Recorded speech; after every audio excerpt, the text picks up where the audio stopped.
주께 기도하러 나왔습니다. 그것은 좋은 말을 하러 나온 것이 아닙니다. 거친 말을 하러 나왔습니다. 불평하러 나왔습니다. 원망하러 나왔습니다. 탄식하러 나왔습니다. 좋은 마음으로 나오고 싶었는데 그 좋은 마음이 아니라 불편한 마음으로 나올 수도 있습니다. 우리는 그것을 믿습니다. 그 소리조차 들어주시는 하나님이시기 때문입니다. 하나님, 그래서 하나님께 토해 보려고 합니다. 속상함도 불평함도 원망도 거룩하지 않은 거친 언어도 주께 토해내려고 합니다. 하나님, 이 모든 언어들이 주 앞에서 새로운 상황을 만나게 하여 주시고 변화된 상황을 만나게 하여 주옵소서. 원래 거칠어서 거칠어진 것이 아니라 상황이 나를 거칠게 만들고 나를 불평하게 만듭니다. 그래서 주께 나왔사오니 이 거친 언어, 불평의 언어가 이 시간에 기도하고 나아갈 땐 거룩한 언어로, 거룩한 단어로 바뀌게 하여 주시옵소서. 주께 그렇게도 기도하지 못하면 이 시간이 아무 소용없사오니 주께 그렇게 기도할 수 있는 그 거친 언어도 감화해 주시고 받아 주옵소서. 물론 주께도 그런 언어를 들을 수 있는 마음도 허락하여 주시옵소서. 나만 주께 그런 언어로 말하는 것이 아니라 주께서도 내게 그렇게 이야기하실 때 받아들일 수 있는 마음도 허락하여 주시옵소서. 감사합니다. 고마우신 예수님 이름으로 기도드렸습니다. 아멘, 아멘. 오늘은 시편 22편 말씀 함께 보는 날입니다. 시편 22편 1절에서 31절까지인데 다 보기는 조금 좀 많고요. 1절에서 21절까지만 보도록 합니다. 1절에서 21절까지 한 단락이 되고 22절부터 31절까지가 한 단락인데 나중에 우리 시간 될 때 다 같이 한번 보고요. 오늘은 1절에서 21절까지만 같이 보도록 하겠습니다. 시편 22편 1절에서 21절까지 동일한 방법으로 읽는데요. 먼저 한 목소리를 읽고 나눠서 읽도록 하겠습니다. 다 같이 읽겠습니다. 내 하나님이여, 내 하나님이여, 어찌 나를 버리셨나이까?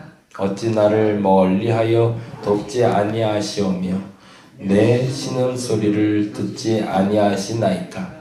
내 하나님이여, 내가 낮에도 부르짖고 밤에도 잠잠하지 아니하오나 응답하지 아니하시나이다. 이스라엘의 찬송 중에 계시는 주여, 주는 거룩하시니이다. 우리 조상들의 주께 의뢰하고 의뢰하였으므로 그들을 건지셨나이다. 그들이 주께 부르짖어 구원을 얻고 주께 의뢰하여 수치를 당하지 아니하였나이다. 나는 벌레요 사람이 아니라 사람의 비방거리요 백성의 조롱거리니이다. 나를 보는 자는 다 나를 비웃으며 입을 삐죽거리고 머리를 흔들며 말하되 그가 여호와께 의탁하니 구원하실 걸, 그를 기뻐하시니 건지실 걸 하나이다. 오직 주께서 나를 모태에서 나오게 하시고 내 어머니의 젖을 먹을 때에 의지하게 하셨나이다. 내가 날 때부터 주께 맡긴 바 되었고 모태에서 나올 때부터 주는 나의 하나님이 되셨나이다. 나를 멀리 하지 마옵소서. 환난이 가까우나 도울 자 없나이다. 많은 황소가 나를 에워싸며 바산의 힘센 소들이 나를 둘러쌌으며 내게 그 입을 벌림이 찢으며 부르짖는 사자 같으니이다. 나는 물같이 쏟아졌으며 내 모든 뼈는 어그러졌으며 내 마음은 밀랍 같아서 내 속에서 녹았으며 내 심이 말라 질그릇 조각 같고 내 혀가 입천장에 붙었나이다. 주께서 또 나를 죽음의 진토 속에 두셨나이다. 개들이 나를 에워쌌으며 악한 무리가 나를 들러 내 수족을 찔렀나이다. 내가 내 모든 뼈를 셀 수 있나이다. 그들이 나를 주목하여 보고 내 겉옷을 나누며 속옷을 제비 뽑나이다. 여호와여, 멀리하지 마옵소서. 나의 심이시여 속히 나를 도우소서. 내 생명을 칼에서 건지시며 내 유일한 것을 개 세력에서 구하소서. 나를 사자의 입에서 구하소서. 주께서 내게 응답하시고 들소의 뿔에서 구원하셨나이다. 아멘. 이제 처절한 시죠. 처절한 시인데 이 시의 마음, 시인의 마음 한번 다시 담아서 읽도록 합니다. 먼저 한번 더 설명드리고 읽으면 좋겠는데요. 시편의 기자가 고난을 당하고 있잖아요. 그렇죠? 오늘 본문 쭉 읽어보시면 그 고난을 당하고 있는 장면을 설명하고 있는데 그 고난에 대해서 설명할 때 우리가 두 가지를 기억하고 봐야 되는데요. 다윗이 고난을 받을 때 두 가지의 사건을 통해서 고난을 받은 것이 그의 일생 중에 가장 큰 상처고 가장 큰 어려움이었습니다. 근데 제가 그런 표현을 많이 쓰는데 어떤 사람은 고난을 당할 때 상처가 되는 사람이 있고 어떤 사람은 그냥 흔적만 남는 사람이 있어요. 근데 그 흔적이 남을 때는 내가 약해서 그래요. 내가 약해서 고난받을 때는 흔적이 남아요. 근데 내가 나빠서 고난을 받을 땐 상처가 됩니다. 그 부분에 대해서 우리가 정리를 하면 고난에 대해서 어떻게 감당해야 되는지가 이해가 돼요. 다윗 같은 경우엔 두 가지 고난을 받는데 첫 번째 고난은 우리가 잘 아는 대로 사울 앞에서 당하는 고난입니다. 사울이 나를 괴롭혀요. 장인어른이거든요. 그냥 왕이 아니라 내게는 그 딸의 아버지예요. 내 아내의 아버지인데 그 사람이 나를 죽이려고 들어요. 근데 아무리 생각해도 그 사람 앞에 내가 잘못한 게 없어요. 그런데 나를 괴롭혀요. 근데 이유는 그 사람이 나보다 강하고 나는 약하기 때문이라는 거죠. 그래서 그 강함으로 나를 괴롭힐 때 내가 어떻게 할까? 그게 첫 번째 다윗의 고난이었다면 두 번째 고난은 다윗이 압살롬이라는 자신의 아들에게 고통당하는 장면입니다. 그게 참 안타까운 거죠. 인생의 전반부에선 장인어른 때문에 괴롭힘을 당하고 인생의 후반부에선 내 배에서 나온 나를 통해서 생산이 된 아들이 나를 죽이려고 드는 인생. 그 인생이 과연 행복한 인생일까 싶을 만큼 그의 전반기와 후반기가 그렇게 나눠집니다. 근데 반면에 전반기에는 내가 약했기 때문에 강한 자에게 당하는 상처. 근데 그것은 이래서 흔적만 남지 아픔이 되진 않아요. 근데 반면에 두 번째 나온 압살롬의 일은 자신이 밧세바 사건으로 말미암아 당하는 사건입니다. 그건 뭐죠? 죄 때문에. 이건 평생 상처로 남습니다. 왜 그럴까요? 약해서 당하는 고난은요, 하나님이 회복시키시지만 악해서 지은 죄는 하나님이 회복해서 회복되는 것이 아니라 죄에 대한 대가를 치러야 사라지는 고난이기 때문에 그렇습니다. 그러니까 약해서 당하는 고난은 흔적이 남아도 그 흔적이 내게 괴로움이 되지 않고 하나님을 찬송하는 찬양이 될 수가 있는 거죠. 그래서 오늘 본문의 22절부터 31절까지는 그 고난을 이기게 하신 하나님을 찬양하고 있어요. 그렇다면 오늘 1절에서 21절에 나온 고난은 사실은 내가 악해서 당하는 고난이 아니라 약해서 당하는 고난이라는 거죠. 그럼 이 약해서 당하는 고난에 대해서는 하나님이 반드시 신원해 주신다는 거예요. 그건 다른 말로 하면 회복시켜 주신다는 얘기입니다. 그리고 이후로도 그 약해서 당하는 고난에는 아프다는 마음이 들지 않는다는 거예요. 그래서 우리가 당하는 고난 중에 이 고난을 당할 때는 오히려 우리가 하나님께 탄원하고 원망할 수는 있지만 이후에는 반드시 감사할 수 있음을 믿음으로 고백할 수 있는 게 신앙이라는 겁니다. 근데 반면에 이제 이후에 조금 있다가 51편 정도에서 나오는데 다윗이 밧세바 사건을 통해서 당하는 고난이 나옵니다. 우슬초로 정한 물로 깨끗게 해달라는 표현까지는 나오는데 그 깨끗함을 당하기 위해서 내가 해야 될 건 하나님의 신원하심이 아니라 죄송하지만 나의 죄 사함이 있어야 되거든요. 근데 이건 평생 상처로 남아요. 그리고 그 고난은 내게 감당해야 될 아픔으로 사로잡게 됩니다. 여러분에게 다가오는 고난에 대한 이해를 명확히 하셔야 된다는 겁니다. 성도이기 때문에 약해서, 죄송하지만 안타깝지만 성도이기 이전에 약해서 당하는 고난이 있습니다. 근데 그 약해서 당하는 고난에 대해서는 하나님께 감사할 수는 없겠죠. 그럼에도 불구하고 내가 하나님을 믿고 기도할 수 있는 것은 내가 악해서 당하는 고난이 아니라 약해서 당하는 고난임을 내가 알기 때문에, 그래서 더 믿음으로 기도할 수 있는 겁니다. 근데 반면에 내가 나쁜 짓을 하건 내가 누군가에게 잘못해서 당하는 고난이라면 죄송하지만 그리스도인답게 인정하셔야 됩니다. 세상은 이 약한 것과 강한 것을 구별하지 않고 독하게 만드는 효과를 나타내는데 우리는 세상과는 다르게 살아야 되니까. 약해서 당하는 고난에 대해서는 하나님께 마음껏 원망도 탄원도 욕심도 내보시고 억울함을 토로하시면서 해결해 가시면 되지만, 악해서 당하는 고난에 대해서는 우리가 솔직하게 인정해요. 내 입이 하나님 거칠었습니다. 내가 생각을 잘못했습니다. 내가 판단이 늦었습니다. 나 때문에 시작된 일입니다. 하나님, 이 고난이 당연히 내게 와야 될 것인 걸 내가 인정합니다. 용서해 달라고 구할 수 있어야 됩니다. 저와 여러분에게 다가오는 그 고난에 대한 이해가 분명해지시기를 간절히 바랍니다. 그런데 만일에 약해서 오는 고난이라면 오늘처럼 하나님은 회복시키실 겁니다. 그 부분 다시 한번 볼까요? 22편 1절에서 21절이 있는데 지금 읽었던 것과 다른 방법으로 역시 읽습니다. 제가 먼저 읽고 여러분이 읽으면서 오늘 본문에 지금 말씀드린 부분을 읽으시고 묵상하시면서 같이 읽도록 합니다. 1절부터 다시 한번 읽습니다. 내 하나님이여 내 하나님이여 어찌 나를 버리셨나이까. 내 신음소리를 듣지 아니하시나이까. 내 하나님이여 내가 낮에도 부르짖고 밤에도 잠잠하지 아니하오나. 응답하지 아니하시나이까. 이스라엘의 찬송 중에 계시는 주여 주는 거룩하시나이다.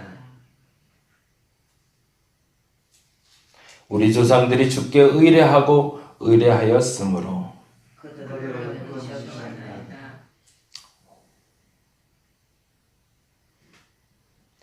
그들이 주께 부르짖어 구원을 얻고 주께 의하여 수치를 당하지 아니하였나이다.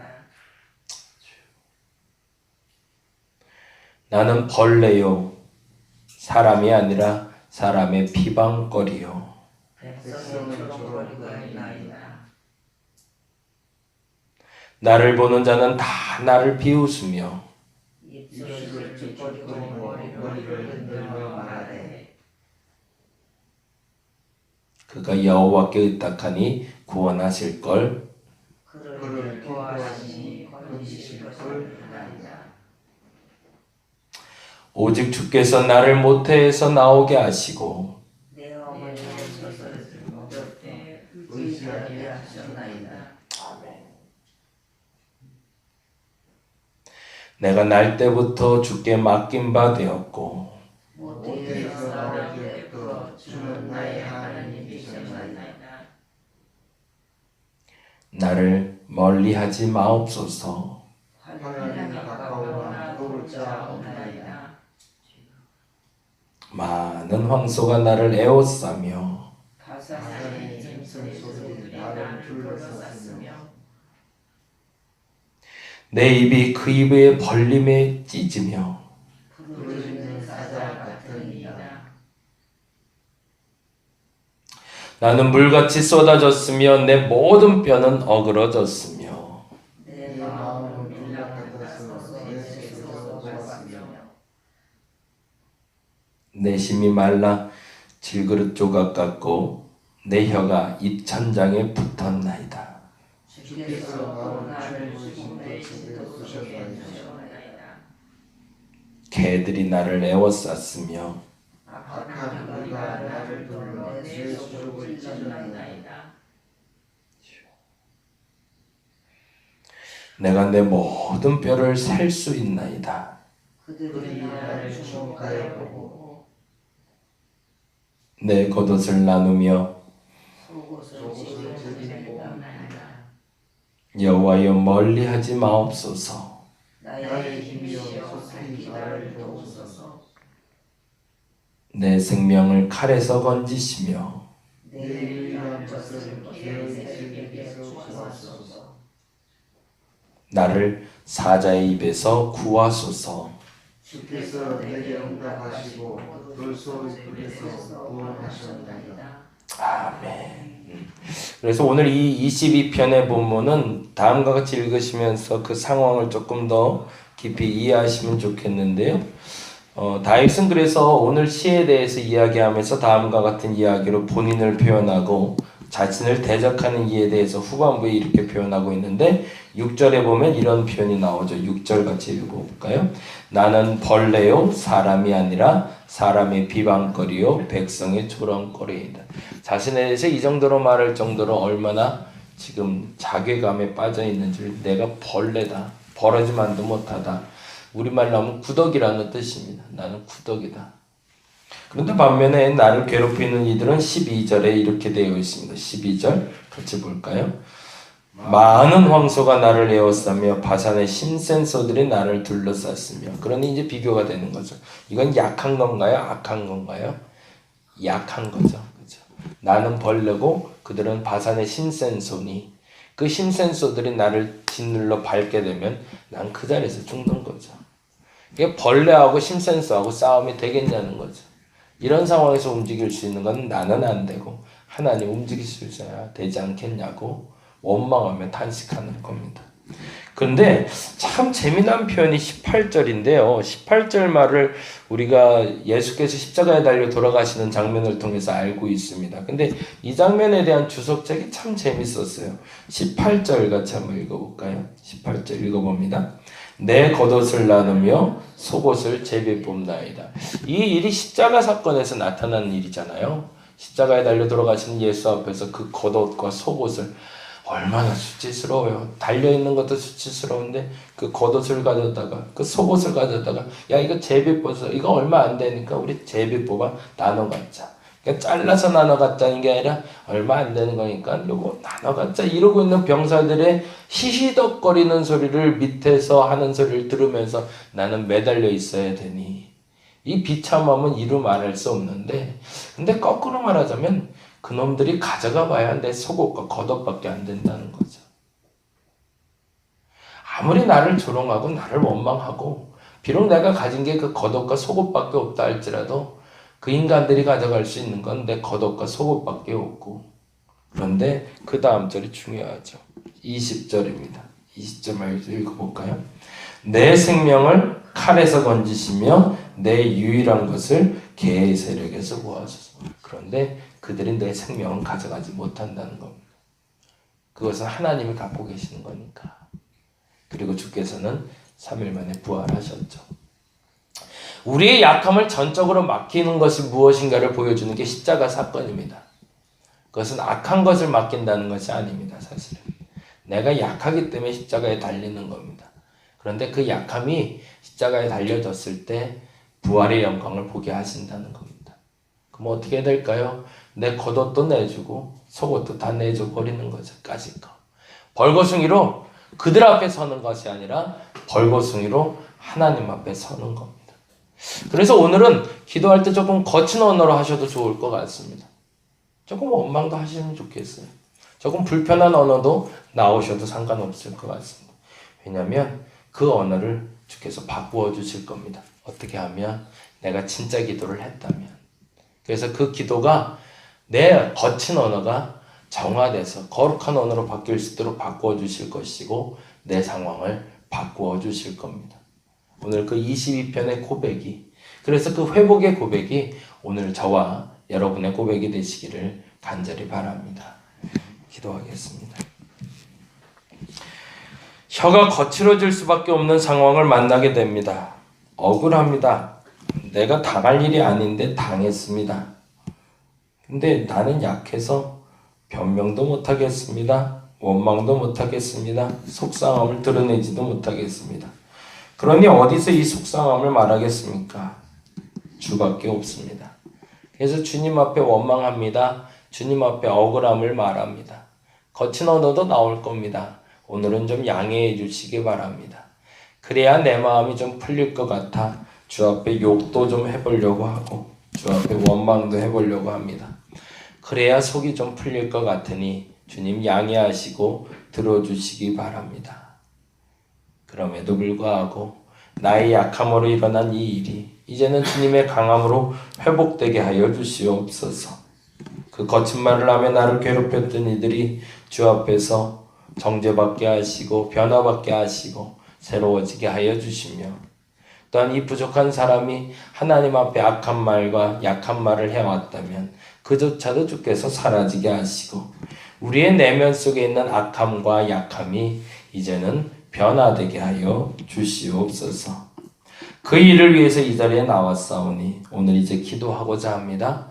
우리의 입술 열어주시고 비록 거친 언어로 기도한다 할지라도 그 기도가 맞춰지고 나갈 때는 언어도 바뀌어있고 상황도 바뀌어있고 환경도 바뀌어있게 하여 주시옵소서. 감사합니다. 고마우신 예수님 이름으로 기도드렸습니다. 다 같이 기도하고 돌아가도록 하겠습니다.